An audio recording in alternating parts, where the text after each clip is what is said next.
donc à la Confluence 81 et l'Altermondialiste. Donc vous êtes les organisateurs de la journée. Co-organisateurs. Pas seulement, puisqu'il y a aussi donc Nature et Progrès 81, Attaque 81 et la radio Albiges, qui est aussi co-organisateur de la journée. Alors comment s'est fait un peu cette envie de faire les choses ensemble? Ça s'est fait il y a 2 ans, quand on a décidé d'une journée consacrée à une expérience concrète, parce que on avait un petit peu assez de gens qui théorisent pour théoriser. Il fallait aussi aller auprès des expériences qui se faisaient sur le terrain, et donc on a invité le maire de Marinaleda en Andalousie, qui a accepté, qui est venu et qui nous a permis il y a 2 ans d'avoir quand même pas mal de monde et de lancer le collectif.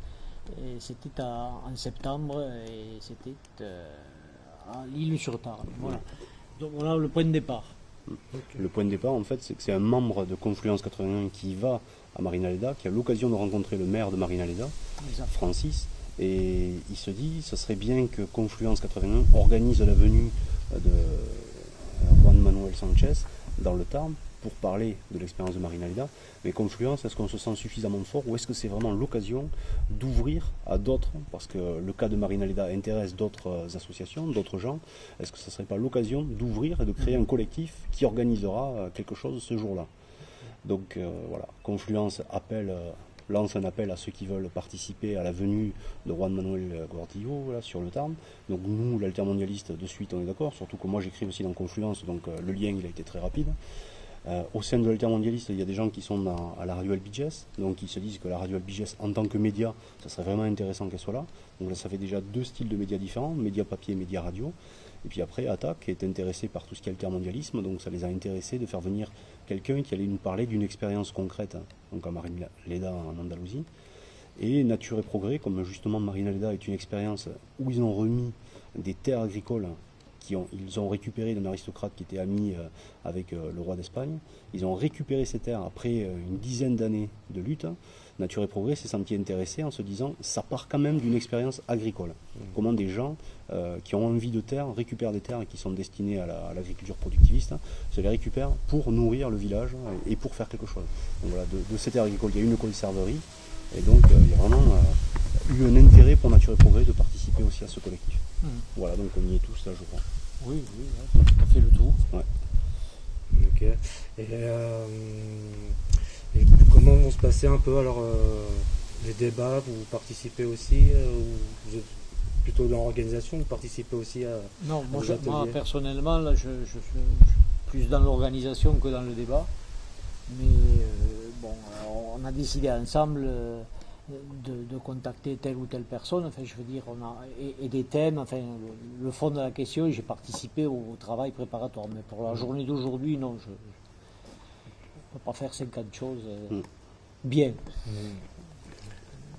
Ouais, c'est vrai que l'organisation de l'événement, tout le travail qu'il y a en amont, en fait, il a commencé déjà dès le mois de novembre l'année dernière.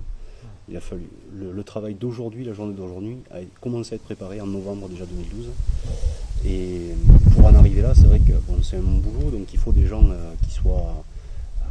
qui aient chapeauté, mais que c'était ouvert, l'organisation était ouverte, mais bon, il a bien fallu que des gens le fassent. Donc nous, on en fait partie. Et aujourd'hui, pour l'organisation, on avait envie aussi d'ouvrir à des gens qui sont intéressés par le sujet, mais qui pouvaient animer les ateliers qui sont présentés par des intervenants que nous avons choisis.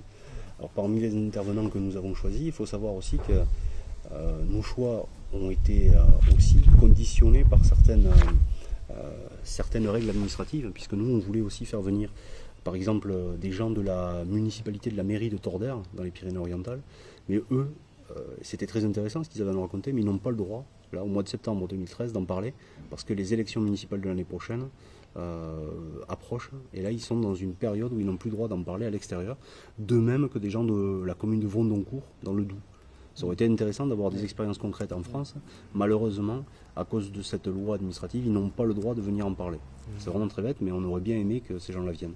Alors comme on a eu ces 2 désistements, à cause de la date, puisqu'on est déjà en septembre 2012, et c'était à partir du 1er septembre 2012 où ils ne pouvaient plus en parler à l'extérieur, donc on a cherché d'autres intervenants Et c'est la raison pour laquelle on a des expériences aussi bien en France, au Mexique, en Espagne, là, aujourd'hui, qui sont racontées. Et là, pour l'instant, on a des intervenants extérieurs qui viennent nous parler du sujet, qui sont assez spécialisés sur ces sujets-là. Et ensuite, dans l'après-midi, on va faire un débat plus ouvert où chaque intervenant va raconter ce qu'il a, en quelques minutes, le thème de son atelier. Et on va essayer de faire un débat avec tout le public. Donc nous, on essaye de chapeauter un petit peu de loin parce qu'apparemment, en autogestion, ça marche très bien. Voilà.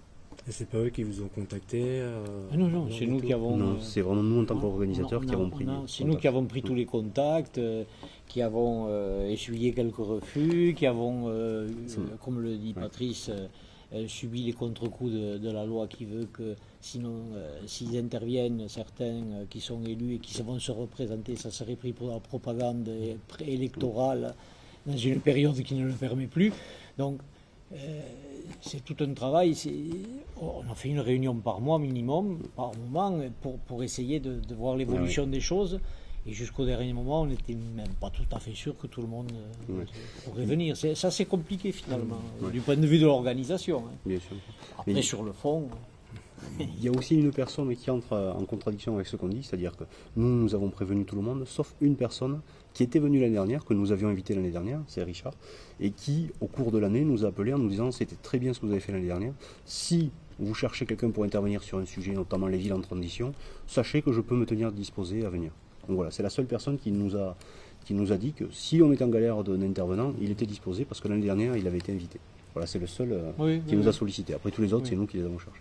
Et alors comment vous connaissez ces personnes par rapport à des livres ou à un réseau associatif ou militant Essentiellement les réseaux, oui. Réseau militant, oui. Par exemple, l'expérience de municipalisme en Alsace, c'est une personne qui est dans le même parti politique que quelqu'un qui est dans notre organisation. Donc ils se connaissent. De même que Jean-Pierre Petitgras qui intervient sur le Chiapas, c'est quelqu'un qu'on sollicite souvent pour écrire des articles, aussi bien dans Confluence que dans l'Altermondialiste, sur le Chiapas. Donc c'est quelqu'un qu'on a à portée de main. Il était à Toulouse, maintenant il fait partie du projet collectif de la ferme de Busque. Donc c'est un intervenant local qui a beaucoup à raconter sur le Chiapas, l'expérience au Chiapas. Et justement, le municipalisme et le communalisme au Chiapas sont entrés tout à fait dans le sujet. Voilà. Et nous avions choisi un petit peu ce sujet parce que l'année prochaine, en France, on est sur une période électorale sur les municipales. Donc c'était intéressant de voir qu'il y a possibilité de faire autre chose qu'une élection classique avec on élit un petit roi local, qu'on appelle ça un maire en France, et il y a possibilité de faire autre chose. On peut travailler autrement qu'en élisant une petite hiérarchie. C'était l'idée. Et vous essayez de bouger un peu sur la région là ou en France, qu'il y ait d'autres journées comme ça de réflexion qui se fassent un peu partout. Alors nous en fait, je te coupe. Non, vas-y. On avait commencé à L'Isle-sur-Tarn, c'est une opportunité par rapport à une salle, et ensuite on a eu une opportunité à Groyer, on nous a proposé le foyer Loup-Lagrange qui est hyper adapté à ce qu'on fait. Et donc nous on va rester sur le Tarn, c'est sûr, apparemment sur Groyer, sauf si on trouve une salle plus adaptée pour les prochaines années, mais Groyer a l'air vraiment bien, je trouve. Oui. Par contre, ce qui s'est passé, c'est que la première année, il y a des gens de Rodez et de l'Aveyron qui sont venus, notamment des militants de l'association Attaque de l'Aveyron, qui sont venus assister à la discussion avec le maire de Marina-Leda, et ils ont vu comment on s'est mis en place, nous, en tant que collectif, pour organiser la venue du maire de Marina-Leda. Ça les a interpellés, et eux, maintenant, font pareil dans l'Aveyron. Donc nous, on va rester dans le Tarn, parce qu'on ne se sent pas l'énergie d'aller ailleurs, puis surtout qu'ailleurs, il y a des énergies pour faire les choses. Mais on pourrait avoir la fanfaronnade de dire, on a peut-être créé une motivation dans l'Aveyron, et donc ça va continuer. Dans l'Aveyron, il y a, je crois que c'est les chemins de l'utopie, ou quelque chose comme ça.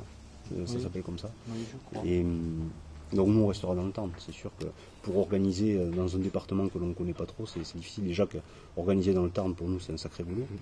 Oui. Ça paraît pas, mais c'est un grand département. Quand il faut faire des réunions à Gaillac, à Castres, à Alban, ça fait automatiquement des kilomètres pour quelqu'un. Donc non, on restera dans le Tarn. Ouais, moi je pense, en tout cas le débat n'a pas eu lieu parce qu'il nous semblait évident. Mais personne n'a émis l'idée qu'on pourrait avoir une vocation régionale, nationale, internationale. Il ne faut pas se prendre pour ce qu'on n'est pas non plus. Hein. Donc c'est déjà bien qu'on puisse avoir des intervenants intéressants qui viennent spécialement dans le Tarn pour donner leur expérience, pour animer un débat. ça me semble suffisamment intéressant sans qu'on se prenne la tête.